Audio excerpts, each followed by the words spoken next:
Sithanda bona silibikele bathandekayo ngalo umnyaka omutsha esilezithembiso lezifiso ezinkulu bana zigcwaliseke kulo umnyaka omutsha.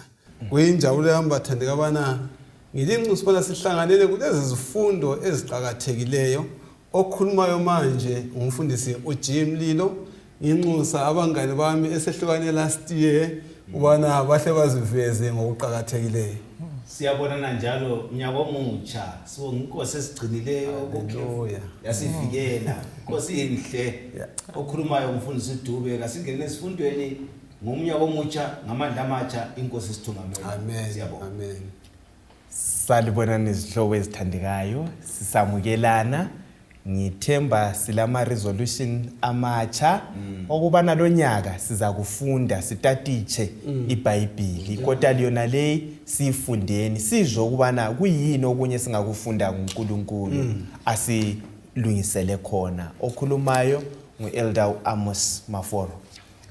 Salibonani bathandekayo ngegama lenkosi yethu uJesu zamasinyane.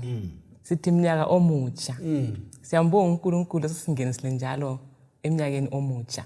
Sihlangana kusifundo 1 ukotana le entsha. Okhulumayo ngosikhathele Ncube. Asicimezeni sikhulekeni. Babo sekhaya ezulwini. Sithanda ukubonga kubona sosihlanganisile futhi njalo lababukeli labalaleli. Sibonga njalo Thixo ubaphathi komnyaka omutsha. Sinanzelela Nkosi ukuthi kuyikuthanda kwakho.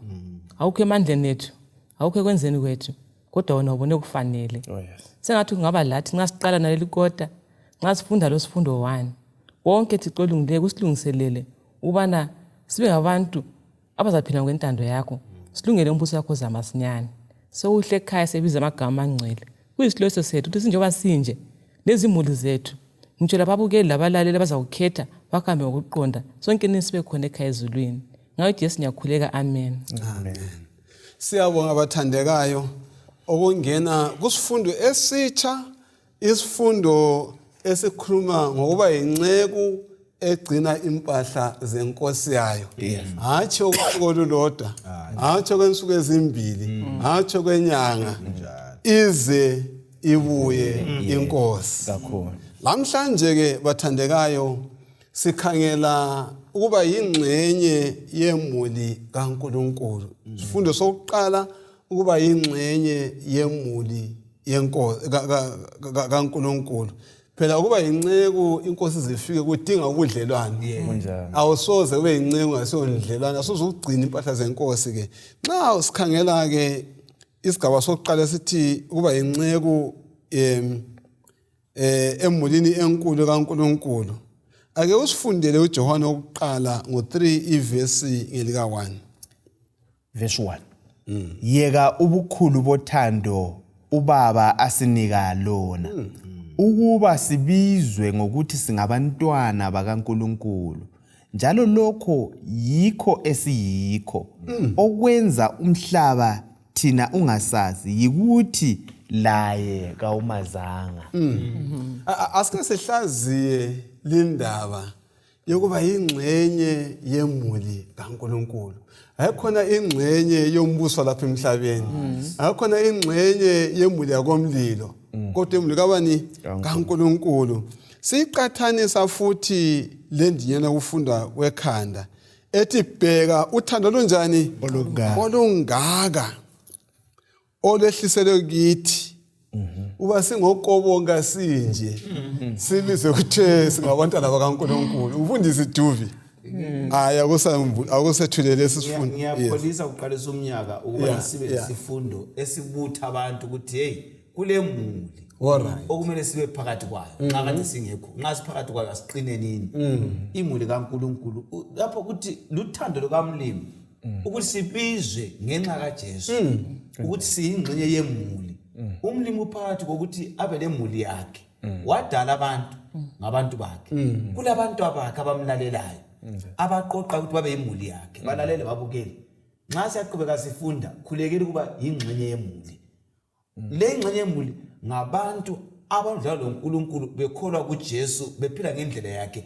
Babizwa ukuthi kona yimuli kaThixo ngoba kulobaba othungamelayo sizakubona siyaphambili ukuthi nxa ubaba ekhona uyolawula imuli labantwana bayamazi bayamlalela so asibe nengxenye ngambuza sisi ngezinye indlela akutshoyo ukuthi siyimuli kaNkulunkulu kungakhathalekile ukuthi sidabuka ngaphi singaphi kathesi emhlabeni kumbe engathi mina umbala wami lo konke lokho akutsho lutho mhlawumbe lo limeni lokhulumayo kuphela nxa sengamukele uJesu njengenkosi lomsindisi sengingena kuyona le imuli kaNkulunkulu ndanda ubana sikuzise khona lapho uthona sonke singabantu kaNkulunkulu ngokwendalo antu uGenesis uyakuchaza ukuthi khona uNkulunkulu ngiwadala izulu nomhlaba lokuthi umuntu wamdala ngomfaniso wakhe okusenza sibe ngabantu bakaNkulunkulu sonke kodwa limuli esikhuluma ngayo le esiyamukelekile ngemva ubana isono sesingenile usathane sehlanyelayo umuntu wahlamuka laba abayibo abazakuchiya isono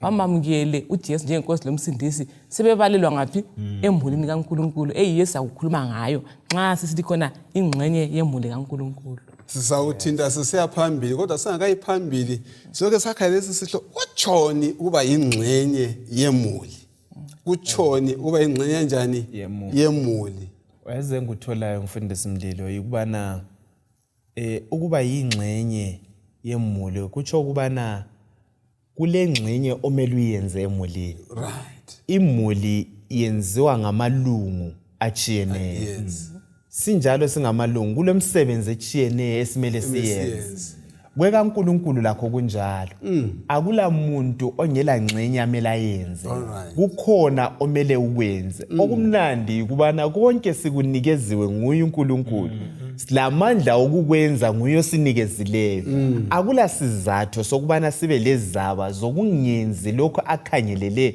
ukubana sikwenze ngoba akucelayo usinikezile amandla ukubana sikwenze ucela esikwenelisayo ukubana sikwenze njalo yikho engikufumanayo ngeindlela nxa siba yemuli kaNkulunkulu kuthi ukuthi silomlando wokwelusa impahla zikaNkulunkulu uqalisa kuGenesis lapha kuAdam noEva uhluke ubona ukuthi kulomlando sesibili uAdam esiba yimuli yokuqala kaNkulunkulu kulomlando bani nxa sifunda uGenesis ngo2 verse ka7 usiya ku9 kulapho phela abafaka khona ensimini lapha ensimini abasithina limani umlando wokuqala lilondolozi yonke indalo endinike right ngenxa yokuthi uNkulunkulu esedalile wafuna umuntu wokulinda elondolozi ngesilungu manager so umuntu nxa ephakathi kwemuli ulomlando ukuthi asekele impilo ephilwe emulini abe yingxenye yokuthi imuli iqhubeke iphila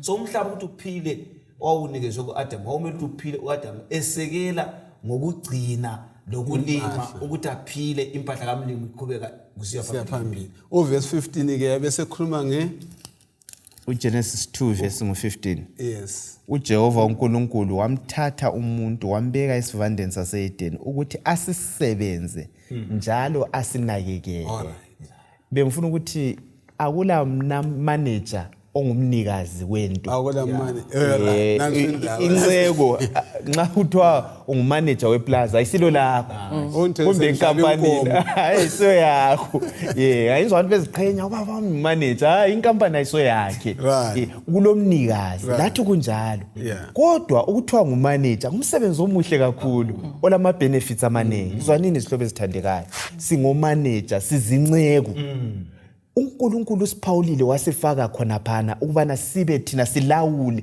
kusimanage kumbe silondoloze imfuyo yakhe okuqhathekileyo yiloko emfuna sikungene engqondweni zethu yikubana imfuyo le ayisiyo yethu ilomnikazi kungaba ngabantwana ayisibo bethu yebo bazelwe yimi kodwa ayisibo bami balomnikazi kukhangelelwe ukubana ngibakhulise ngendlela yomnikazi izifuyo lezi ngizigcine ngendlela yomnikazi umhlaba wona lowo ngiwugcine ngendlela umnikazi akhangelele ukubana ugcinwe ngayo uyazi kulabanye abantu abalima ngendlela ebhidlizayo kumbe edilizayo umhlabathi wona lowo uNkulunkulu kathulanga sihlobo ezithandekayo kuyona le iviki esikufundayo ukubana kasikufundeni ukugcina ingcebo yomnikazi le mali mfundisi Mlilo esesikhwameni sakho ayiso yakho ngiyomnikazi lokuthi uyisebenzisa njani ngemva kokukhipha kwechumi lemnikelo eseleyo futhi ayisoyakho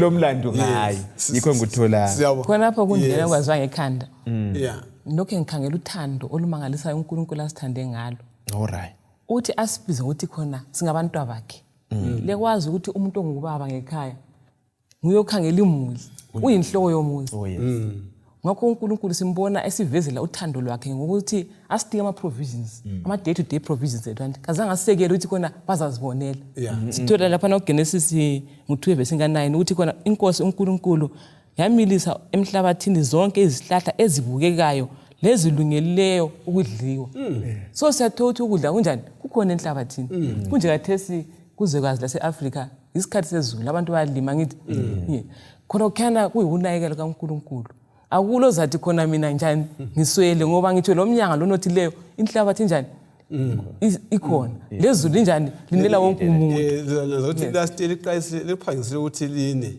liqasa ukuthi khona lapha ku December kwaphana siyawubona khona ngizwa sisithi thina 1 siyimuli kaNkulunkulu number 2 uNkulunkulu okhalwana njengemuli sibe lomlando number 3 usinikele lempahla zokusebenzisa emulini uthi lothena izihlahla wahle wasinika watsho ukuthi yena imali esisikhwameni ngekabani kaNkulunkulu nguyosivumela wana siyibutha leyo mali ayinti kunjalo sibudgetele leyo mali singayichithi nje ma buchapha sibuyisela kwechumi into yokuqala lemnikelo kuNkulunkulu isabatha njani ngesabatha sikhuthaze abanye abantu bana labenza njani benze njalo umsebenzi wevangeli njani uhambe uyepha yikho sakuthinta phose iviki lonke lamhlanje ubana sazi ngemilando esilayo umuntu bathandekayo nxa sifunda uthiwa unikiwe ini inhlanhla kutshona khona inhlanhla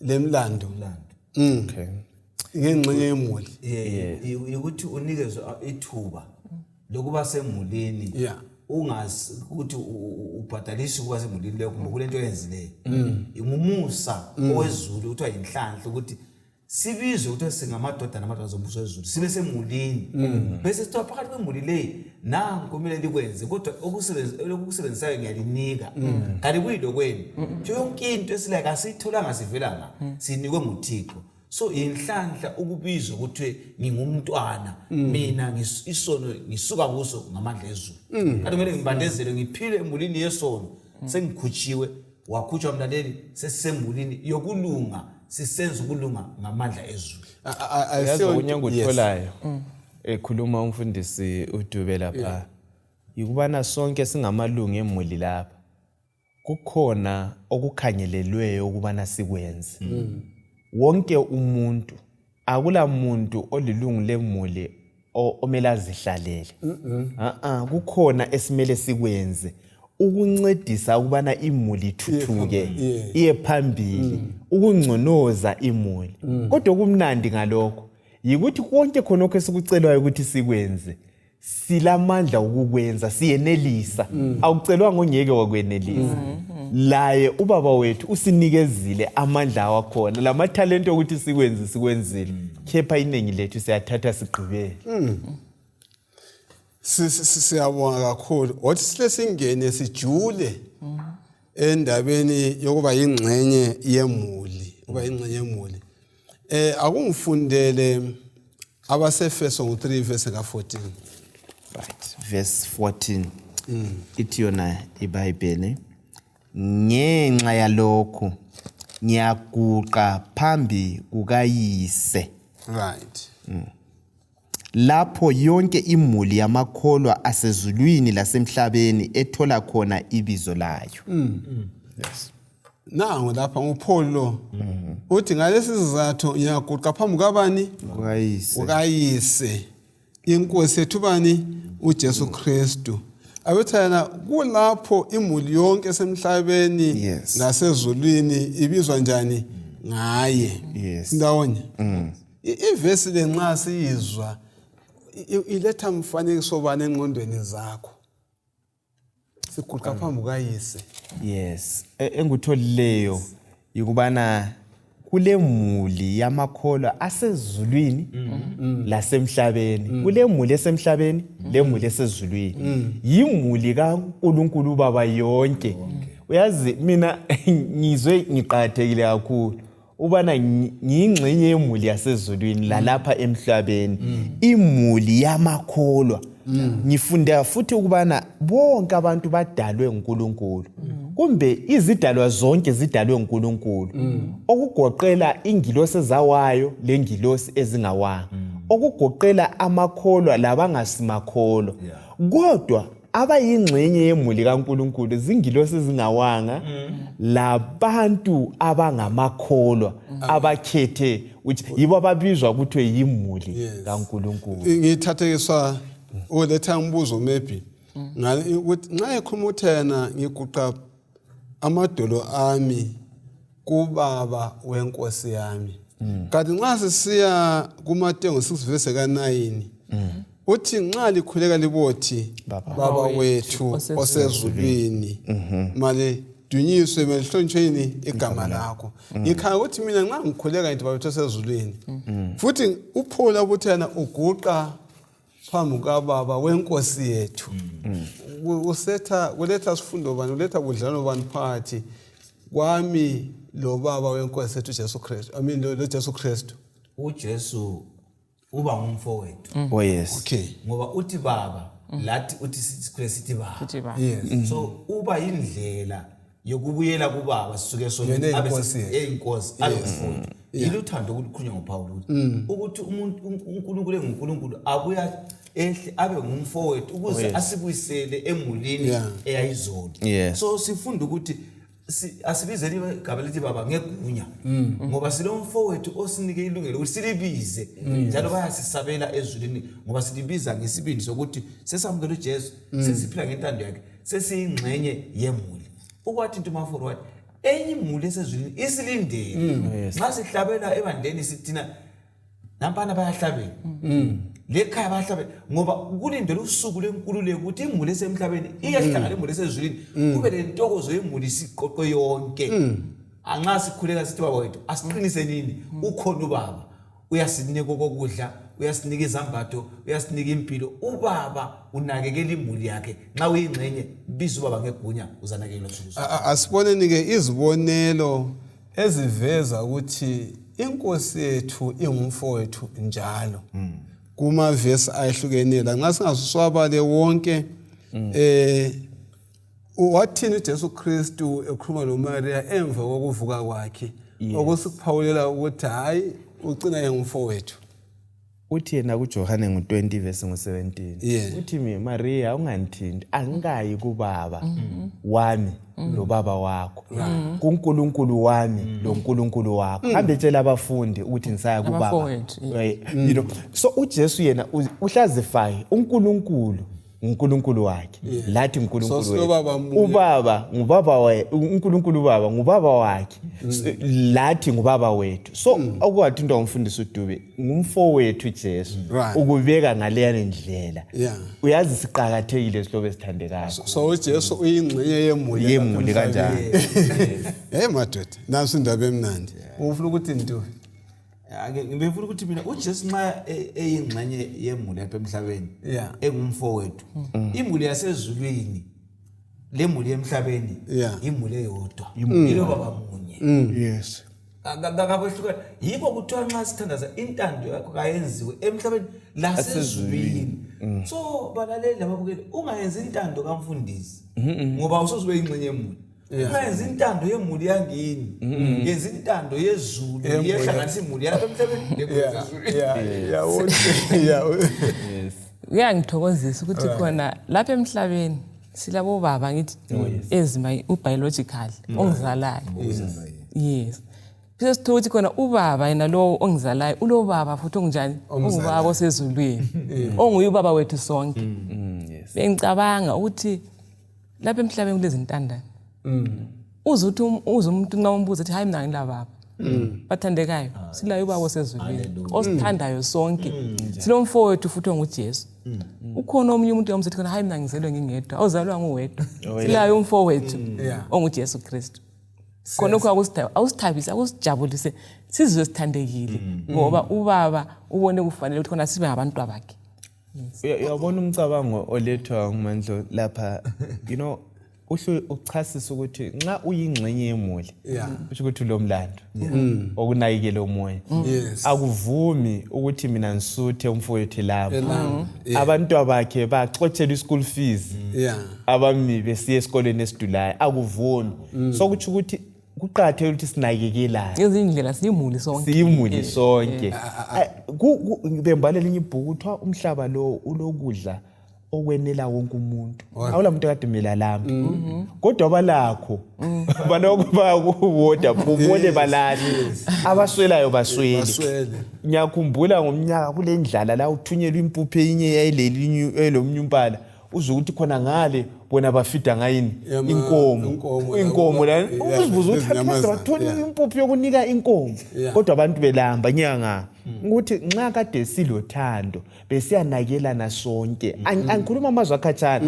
even khona lapho sonke bekungiyela okade ezaswela nxa kade singanakela even emulini komlilo khona pha singanakekelana sonke sishare ama resources ala akunamuntu kade ezaswela ebeyakwenela uhlupho yibugovu ukuthela yonke into. Akumfunele eSotho 3 verse ka10 verse ngo10 ithi yona ngakho suka uhambe ngikuthuma kuFaro ukuthi uyekhupha abantu bami abako-Israyeli elizweni laseGibhithe.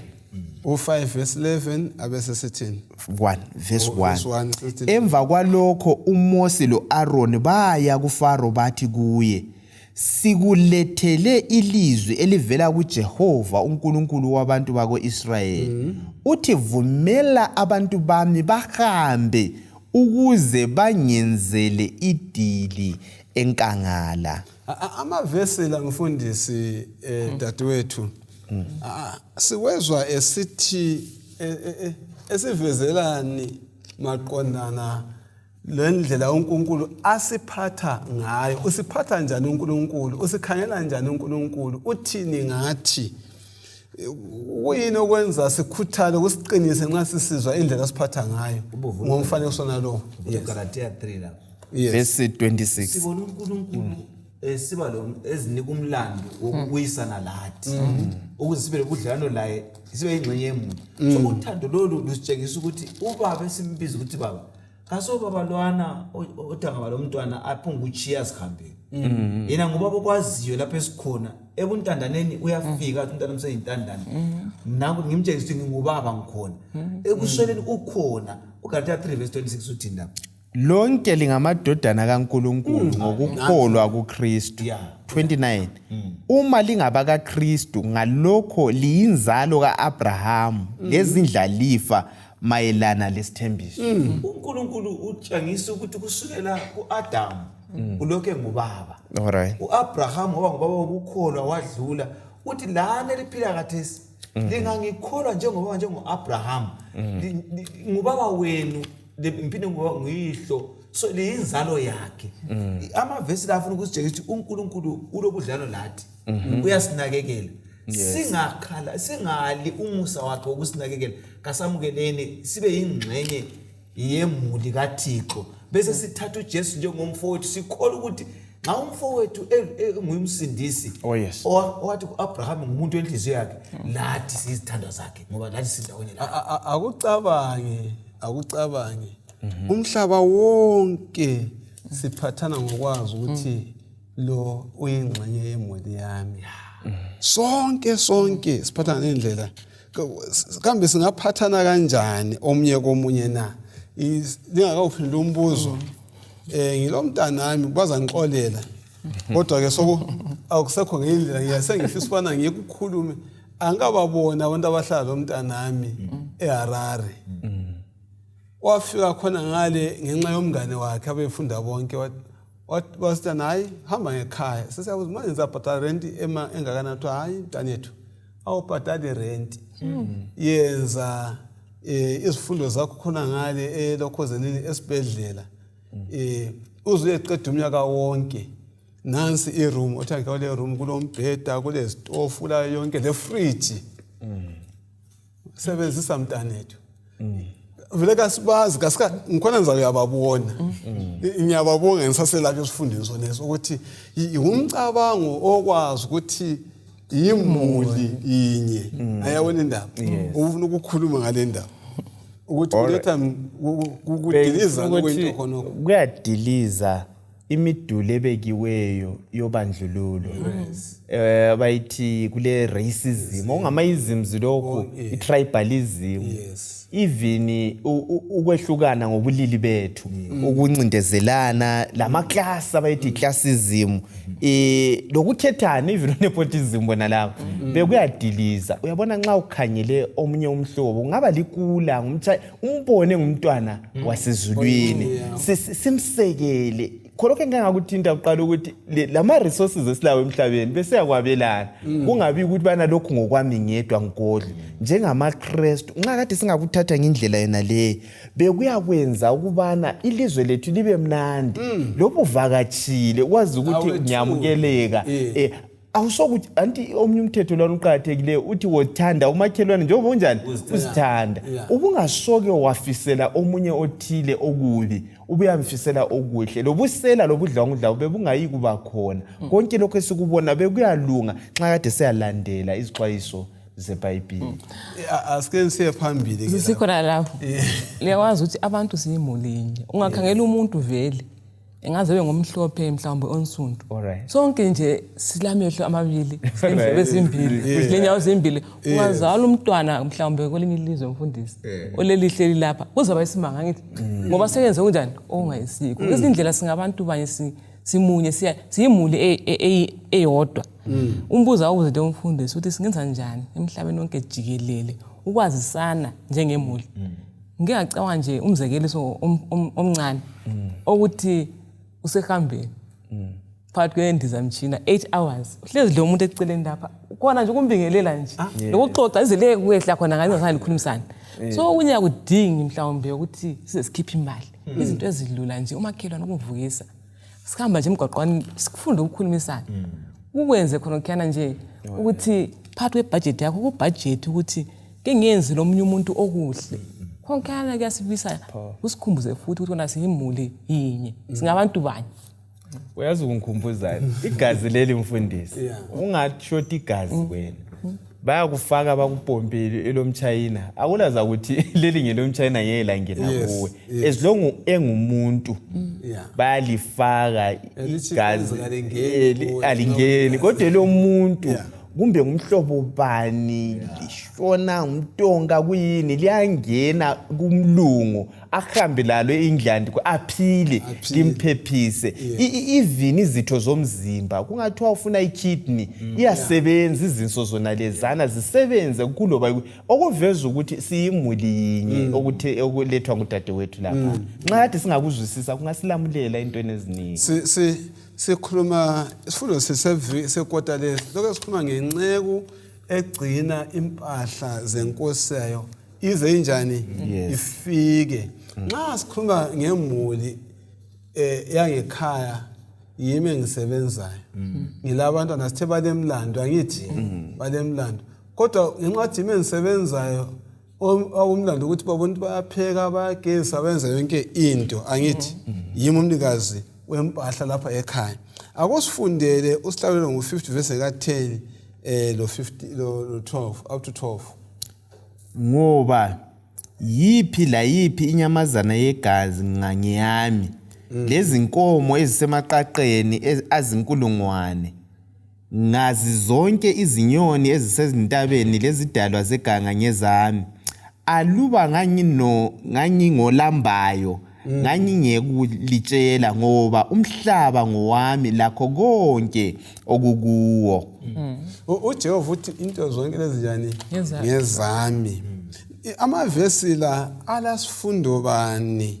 alodabo bani lama achoni aleqiniso bani kithi lama vesi asikhuthaza wana siphathe njani impahla esezandleni zethu inkomo konke okusezandleni zethu njengoba lijile umfundisi ukuthi uNkulunkulu ungumnikazi wento zonke. Yes. Khonoko kodwa kuhle kungikhuphe ekutheni kulento engilayo. Umzimba engilawa so wami. Oh yes. Ngingabamba imali aso yami. Ngingathola umama umkami kaso wami. Ngimnike umntwana so wami. Oh yes. So ungitshengisa ukuthi umuntu ngumafika into zikhona. Alright. Kumele aziphathe ngendlela yomnikazi. Yes. Akwazi ukuthi umnikazi wezinto ungikhangele. Ngiphatha njani umuntu engimbonayo kusuka kimi ngokathi ngiphatha njani sikhuluma njani umzimba kathi ngiugqokisa njani ngifakana emzimbeni ngoba ngokathi yonke into amavesi angikhumbuza lana umakho ngo-24 verse 1 umhlaba wonke ngokugcwala kwawo ngokaJehova umuntu phakathi komhlaba umakhelwane phakathi komhlaba umntwana phakathi komhlaba inkomo imali pho ngikhuluma ukuthi okwami kuvela into yokuthi imali yami yikukhuluma nje kasiladuto bazalwane konke ngokaThixo asikuphatheni ngendlela umlema afuna siphathe ngayo. Ngicela ukubala indawo kaDavid uthi yena lapha kwimlando ngo-29 verse 14 uthi kodwa okay verse 18 siyakubonga khathesi uNkulunkulu wethu silidumisa ibizo lakho elilodumo kodwa mina ngiyini bayini abantu bami ukuthi sinikele ngenhliziyo yonke na konke kuvela kuwe thina sikunike kuphela lokho okuvela esandleni sakho. Right.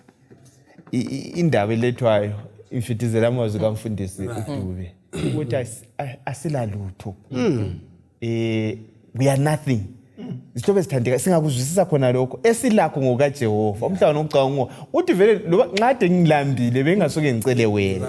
uDavida uthi iminikelo khonokho engithi ngiyakwakhela ithempeli lakho ngakho ayisikho kwami ngokwakho lathi esiza kwakha ayisisibo bethu singabakho asilalutho. So isihlobo esithandekayo esikudinga esimele sikwenze njengamalungu emulileyo ukuba kwazi ukuthi ubaba wethu ngiyolawula izenzakala. Ngeke ngathi ngisendlini mina ngabuza mina umntana wami ubuye edobha imali ngathi kulo muntu odobha imali eyadini endlini. Iyadi lakho konke okuze yadini ngokwami lokugcwala ngokwami angiyeke wadobha imali endlini hayi ngeyami angithi bena. So kunjalo lathi emhlabeni umhlaba ucabanga ngokaJehova singabakhe ngeke wathi uzidobhele ulutho ngolukaJehova uzamnika nikho kumangala uDavid uthi ngokwakho Jehova esimele sikwenze kuthobela intando yakhe sinamuke. uDavid wayenkosi ngithi kodwa ungiyoqala kuletha iminikelo kusifundisani khonokho yebo. Khonokho elder uthinta ukuthi khona yazo uSathane ugangile. Ngawutshela ukuthi khona apha sonke nini nxa sasezalwa akulo waphumela lutho angithi hayi na la nxa sesibuyele ethulini akulo zihamba lolutho ngezinye indlela vele kasela lutho kodwa uSathane sekwenzile ukuthi umuntu ozakhangani ngomuntu ngosebuthelele uthi umfundisi uthi mina ngilendlu ngale nangale futhi kwelinye ilizwe ngilalokhu lalokhu uSathane sesenze ukuthi khona lokhu bese ngathi umuntu unjani ulakho ngani ngokwakhe ikanti ke asikho kwethu konke khona lokho ngokamlimi asiphe khona isibambisile nxa isibambisile njengoba sithi uthe emulini lapha imulini ama functions lama roles uthi yenze njani ukunakekelana emulini nokuthi sinakele futhi labanye siphinde futhi sibe lo msebenzi wokuhambisa ivangeli. Uphendula umbuzo wakho. Right.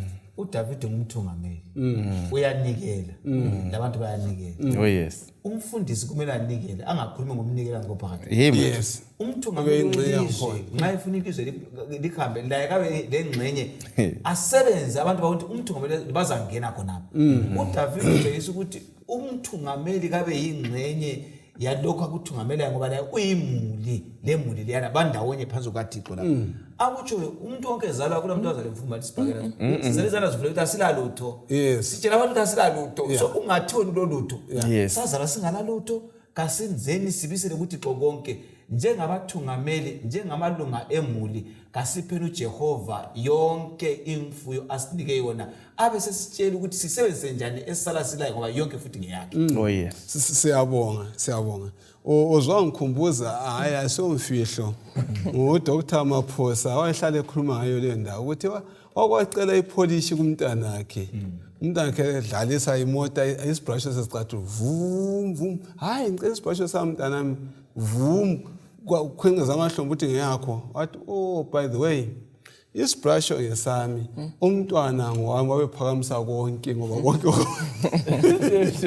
konke ngokwakhe kuyasikhumbuza ukuthi yena impahla zonke lezinjani asozethu awulamuntu owangcwatshwa ele benzi yakhe hayi uhamba ubuya uze kuyelo njani uze nguye uNkulunkulu osinika ini impahla zonke esingasilazo ngaphansi kwelanga akusifundele uJohane 1 ivesi ka12 verse 12 ethi yona kanti kulabo bonke abamemukelayo kulabo abakholwayo ebizweni lakhe wabapha ilungelo lokuba ngabantwana bakaNkulunkulu. Siyabonga. Uthi wabapha. Yes. Wabapha. uNkulunkulu wenza njani? Wabapha. Yisiphi isipho esikhulu kulazo zonke izipho ezaphiwa oluntwini? Hey. Awulanto edlula uJohane 3 verse 16. uJehova walithanda ilizwe kangaka wanikela indodana yakhe ezelwe yodwa. Ungaya kuJohane 1 ivesi 1 usiya ku3 uzafumana ukuthi le ndodana iyadalayo konke. So ekuchoyo ivesi ukuthi wanikela ngakho konke. Ngoba akulo kwadalwayo ngaphandle kwendodana. So uNkulunkulu isipho esikhulu asinikeza sona indodana yakhe. Isinikeza ngokukholwa. Makhangela ukuthi intengo yangikhona just ukukholwa. Isenanzelela lapha emhlabeni ukuthi abantu izinto ezijiphileyo lele abazihluphi ngazo abasitshela ukuthi amhlawumbe akuphathisi. Asithela ubane abantwana bakaNkulunkulu kwakucharge amabhillion abantu bazathengisa izindlu mhlawumbe. So indlela sithi thina usindiso luza ngayiphi indlela lesisekelo sivela ngapha umthombo osindiso yikweni ikukholwa. Yekukholwa ufuna uqalisela laphana uqalisela esipheni isipho siphiwe ngaphandle kokupha. Yes. Kasila sindiso uNkulunkulu wasinika indodana kuba silosindiso la nxa ufuna ukuthi ube khona umbuso kaBaba phana elukupha ukudiliza ubukhulu. Alright. Ngona uqala 4 verse 19. Ngoba wasipha lathi kumele siphe. Kunjani? Kuvele ukupha kuyingxenye yobuNkulunkulu. Umuntu osindisiweyo kagodle. Ngoba uJesu wanikela ukuthi sisindiswe. Lawe uJesu ngamamukela angangena angene uyendala mina koJeswini kuyanikwana kabuncitshwana ngoba ngumusa kaThixo ukuthi siveza ukuthi silothando lukaJehova. So isipho lesesikhulu sizositshengisa ukuthi njengenceku kasifundeni ukuphi isikhathi sakho emulini usebenze. Uphi inzuzo yakho ebandleni uphe konke kuThixo abesedinizwe. Yes. Siyabonga. Abanye abantu bayesaba bathandekayo ukuthi ingabuyise ngaphi iminikelo yami ngiphe lokhona ngizalamba ngife. Kulesithembiso sobani encwadi kaMateyu 6 verse 33. uJehova uyasixwayisa ukuthi hayi singesabi asithembeleni kuye.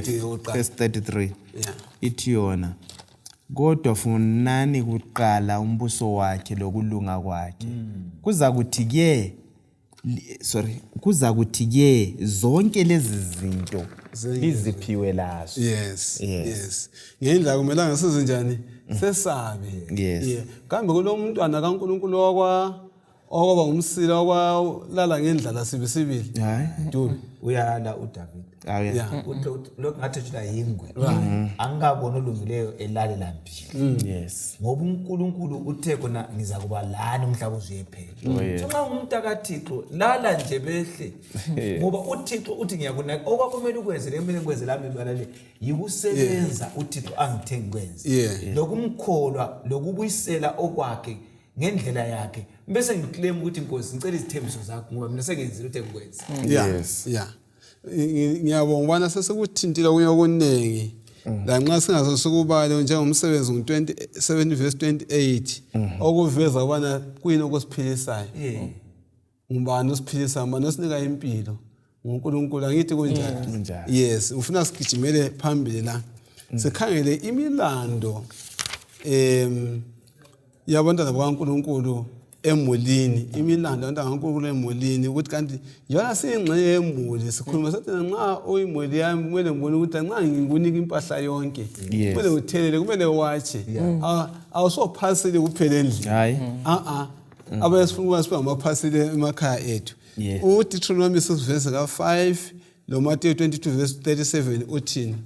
Thanda uJehova uNkulunkulu wakho ngenhliziyo yakho yonke, la ngomoya wakho wonke, kanye la ngamandla akho wonke. Matthew 22:37. Matthew 22 verse 37. Abese sithi yena lapha. uJesu waphendula wathi, thanda inkosi uNkulunkulu wakho ngenhliziyo yakho yonke, la ngomphefumulo wakho wonke, la ngengqondo yakho yonke. Amavesi la achoni sikwenza njani khonokho ukuthanda uNkulunkulu ngenhliziyo yethu yonke? Sikuveza njani? Sisingakhohlwa singawuphendula umbuzo bathandekayo lokulento lokho ngiyicabanga ukode elipheleleyo ibalela liqhakathekile amanga ayekhuthazwa kakhulu ngokuthanda umphefumulo kanjani kasoze ukuphelela unanzelela kokhwana. Kodwa kuleli kota mbonani ezaqhuba ngayo kakhulu ngiyokuthi lizaba njengoNkulunkulu. Okufuna ubana sibe ngabanikazi banjani bempahla, sigodle lezi zimpahla. So ukuthanda uNkulunkulu wakho ngemphefumulo wakho wonke, ngenhliziyo yakho yonke, kutshoni bathandeka, singakwenza njani? I think ngidinga into ezimbili la. Kutshoni futhi singakwenza njani? Singakuveza njani? Mina ngicabanga ukuthi nxa ngimthanda ngengqondo yami yonke, la ngomphefumulo wami wonke, la ngomoya wami wonke, ngicabanga ukuthi khona ingqondo yami ihlezi igiga. Akula sikhathi lapha eyake yama khona ngithi bayatsho abepsychology ukuthi la nxa ngilele ingqondo njani yabilokhu isebenza. Ngezinye indlela uNkulunkulu ungokuqala uyinsika impilo yami. Akula lapha engeke ngimbeke khona eceleni. Konke engikwenzayo ngiveza uthando lwakhe. Nxa ngikudlala labantu, nxa ngisenze engikwenzayo kumele ngiveze ukuthi ngempela ngimele uNkulunkulu. Dobe olonyoko olomkakho uziye ko-Israyeli ngale wabuye uthengele umama wakho impahla ezingakanani, wabuye uthengele umkakho wakweli wamphathela khona. Nxa wawumthanda umkakho wabuye lengisa izandla yini? Hayi, uvele unkosikazi wayele package yakhe lo mama ngalele package ngoba bonke umama ungizalele unkosikazi ngimnika ipackage ngoba uyingxenye yami. eBhayibhelini lapha kuthi kodwa iyalingana yini? Hayi lingana. Ukhala uthanda lakho yakho. Hayi lingana. Lo phela ngihlezi laye uyo ongondlayo konke ngizela konke. Nxa ulothando uyapha. Uyalalela futhi lo othilothando kuye. Lapha ukuthi uma simthanda siyakuyigcina imiyalo yakhe ngoba futhi kayinzima. Kayinzima. Ungabona sithi uNkulunkulu siyamthanda, siyingxenye yemuli yakhe, sisala ukugcina umthetho wakhe, kasikamazi umndeni ngoba uthando ngumthetho kaMndeni. Eyakuqala ithando uNkulunkulu ngenhliziyo yakho yonke ngu4. Nxa umthando ugcinisa abathi, nxa umthando ukhonza izithombe. Kodwa eminye ezithupha le ungathanda omunye umuntu nomlimi uyamthanda ngowadala ngomunye umuntu. So indaba lapha isekuthini umlando esilayo njengamalungu yemuli yikuthandana, sithandele uNkulunkulu, sigcwalise umlando kaThixo. Yes. Ingqondo zethu yabona esikucabangayo sigcina sesiphumisela ngezenzo. Yikho kuthiwa ingqondo yakho yonke nomphefumulo wakho wonke namandla akho wonke ipackage yonke akula lapho kuselela khona. Ngawe wonke uthande uNkulunkulu umkhonze. Uyabona singazinikela siphelele kuJehova, siba zinceku eziqotho. Okunye ngokuzibonakalisa. Phela uNkulunkulu yikwethe nxade lamle bengasoke mbuze wena. Akafuni imali yethu, akajomba. Sesike sakuletha ubana konke khona esilakho vele ngokwakhe. Umphefumulo ophefumulwa ngowakhe angawumisa nje. So konke lokho esikuxoxayo esimele sikwenze kusiza wena, akusiza uNkulunkulu. Kusiza wena kwelapha ubugovu ukuze ukuphileke labanye abantu, ube ngumuntu opheleleyo, ube ngumKristu, kwelatshwa wena. Ngifuna ukufithizela yona le ngqondo ukuthi imilando le omele uyenze emilweni inceda wena ekugcineni kwakho. Akusibale uDeuteronomy 10 verse 12 to 13. Verse 12. 12 to 13.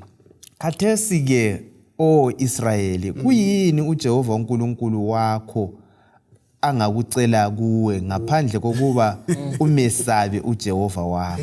Yeah. Ukuhamba ezindleleni zakhe, ukumthanda, ukumsebenzela uJehova uNkulunkulu wakho ngenhliziyo yakho yonke, njalo la ngomoya wakho wonke, lokugcina imilayo kaJehova kanye lezimiso lezi engilinika zona lamhlanje ukuze kulilungele. U1 John 5 verse 3 ke.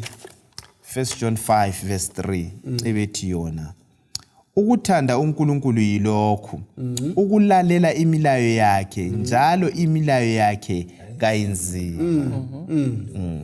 Ngokukhuluma kweBhayibheli bathandekayo. Yes. Kumele siluphathe njani uthando lukaNkulunkulu? Kulobudlelwano bani phakathi kaNkulunkulu lo muntu? Nasi lobudlelwano. Masithandele ivesi la amavesi. Nasi lobudlelwano balaleli lababukeli. Angeke siphambane lo uNkulunkulu silobudlelwano laye. Uthi ukuze ngibone ukuthi lingabantu abami. Yes. Gcinani imiyalo yami futhi kayinzima. Yes, kayinzima. Ngoba mina ngiluthando. Umuntu wami luthando. Lingabantwana. Lizahlala ngikhaya njengabantwana liphile impilo yangikhaya likhululekile. Indaba ngiyobudlelwano. Yes. Kasikhulekele ukula udlelwano uNkulunkulu usuku zonke bukhule. Nxa esephakathi kwethu nguyosenza senelisa ukuyigcina ngoba nguyophakathi kwethu. Uyasithwalela umhlaba sibe sesunqoba. Okudingakalayo izihlobo zami ezithandekayo yikwazi ukuthi ukwamukela uNkulunkulu njengomsindisi Jesu Kristu bese sisamukela umthetho wakhe osenza lesimilo sakhe sikhule kithi bese siphila impilo efaneleyo. Ngenza indlela ukuthi ukuthi nxa sesithola imithetho yakhe enzima kungenxa ukuthi asimthandi. Inxa ukuthi asimamkelanga. Ngoba nxa simamkele konke sokulula kithi. Ende futhi nxa umuntu umthanda lokunzima vele uzakwenza. Ende lokunzima ngakho kanjani? Awubuzwa ngoba unjani? Uphakathi kothando. Yes. Siyabonga. Ufuna ukuthi nini? Hayi mvumelana labazana lapho ukuthi umuntu omthandayo hayi abanye bangamangala bethi kanti kuzenze konke lokho ukwenza ngothando vele akukudini ngakwenza ukuthi awufuqwa asomthwalo futhi ukuthi awusomthwalo ngathi kwenza njani wathaqalisayo luthando. Siyawo ngitsho lokumsebenza ngoba ivesi lana ithinte lokusebenza ungabona ukusebenza uNkulunkulu sokumthwalo ukuthi kulolu tholo ukhona phakathi kobudlelwano bakho lobani loNkulunkulu.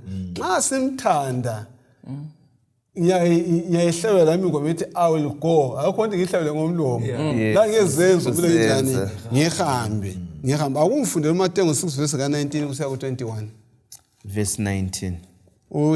Matthew 6 verse 19 kusiya ku21. Yes.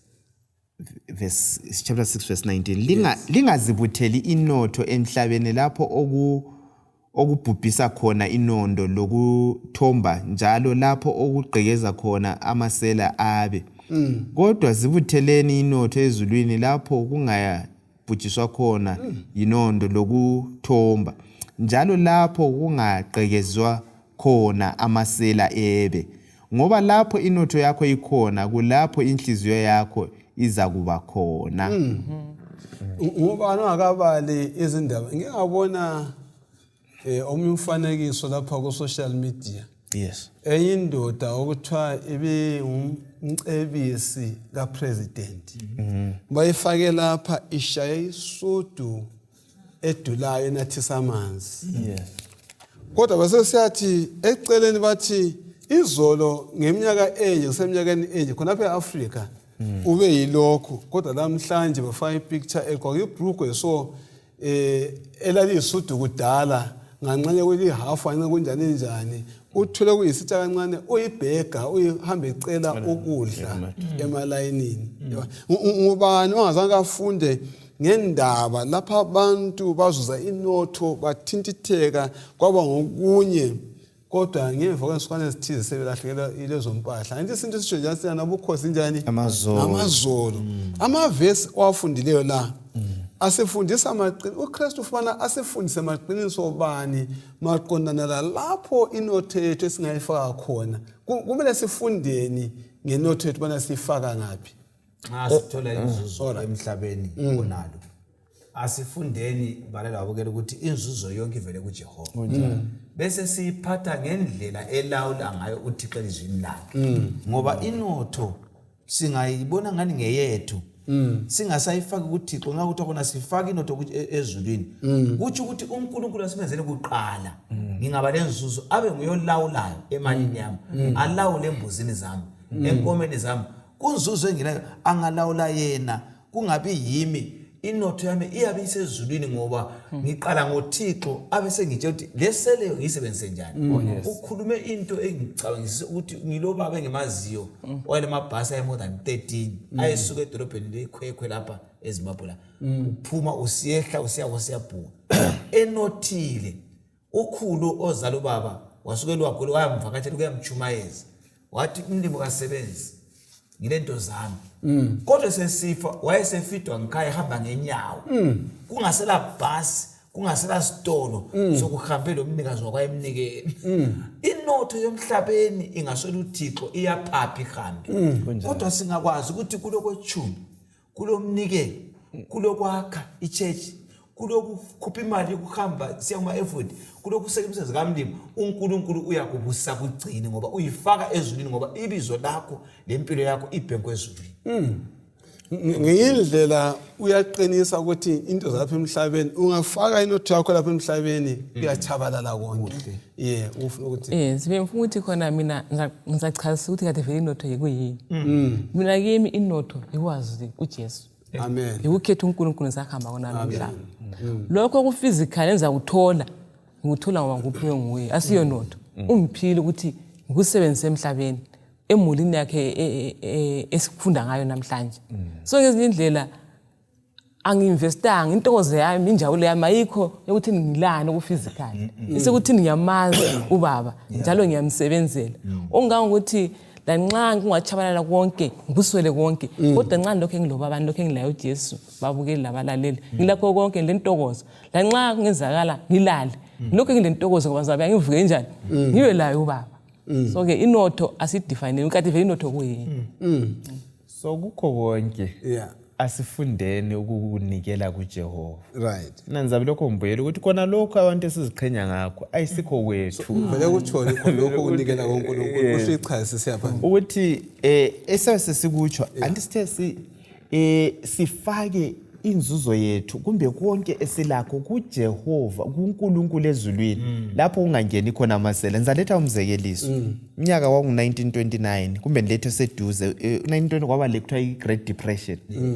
Ngo2009 kuphindile okuyinto kwakhona umhlaba wonke jikelele. I-stock market sawa sacrasha. Amakhampani amakhulu ayethenjiwe adilika kwawa abantu baphelelwa imisebenzi. Yikufaka inotho kulapha emhlabeni.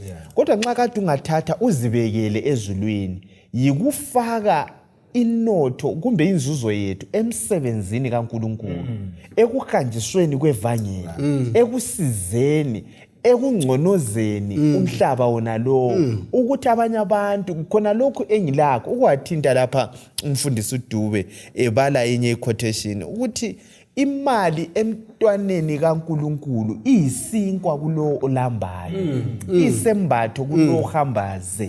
So kukho khona lokho esikunikeziweyo mfundisi ukubolekiwe ukuthi wenze kube ngcono uyisandla sikaNkulunkulu ekwelapheni ekwenzeni omunye umuntu abone uNkulunkulu ngenye indlela. Sisondeze abantu esindisweni singagodli ngoba singakwenza khona lokho siyalahlekelwa umbuso.